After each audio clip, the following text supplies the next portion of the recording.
বিগত 2 দিন আগে মাদকের বিরুদ্ধে কথা বলার জন্য আমার ছোট ভাই আসাদুজ্জামান নয়নের উপর অতর্কিত হামলা হয়েছে। যারা মাদক ব্যবসায়ী আমাদের এলাকায় তারা অবৈধ টাকা ইনকাম করে সন্ত্রাসী কর্মকাণ্ড চালিয়ে যাচ্ছে। তারা অবৈধ টাকার শক্তিতে অনেক অস্ত্রপাতি কিনে বিভিন্ন নিরীহ লোকদের উপর তারা এই অত্যাচার অনেকদিন ধরে করে যাচ্ছে। আমরা এই মাদক এবং সন্ত্রাসী মুক্ত চাই, মাদক মুক্ত প্রথা চাই। এজন্য প্রশাসনের কাছে আমাদের আকুল আবেদন, নয়নের উপরে যে হামলা হয়েছে 24 ঘন্টা পার হয়ে গেছে, এখন পর্যন্ত তার কোনো বিচার আমরা পাইনি। এখন পর্যন্ত কোনো সন্ত্রাসী, কোনো মাদক ব্যবসায়ী এখন পর্যন্ত আটক হয়নি। প্রশাসনের প্রতি আমাদের ধিক্কার। আমরা অবিলম্বে এই সন্ত্রাসী এবং মাদক ব্যবসায়ীদের গ্রেপ্তার এবং তার সুষ্ঠু বিচার চাই এলাকাবাসীর পক্ষ থেকে। এটাই আমার বলা ছিল। আসসালামু আলাইকুম।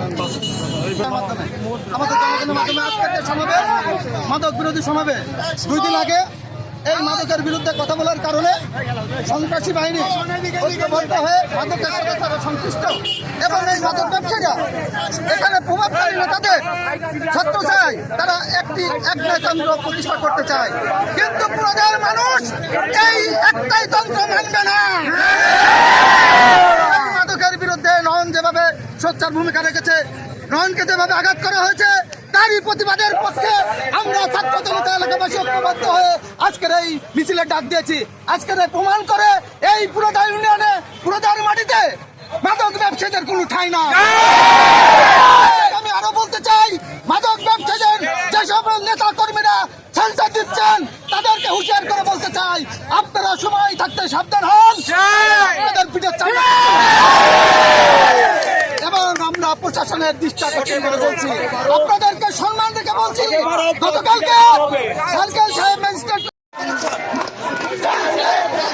আস্তে আস্তে আসবেন।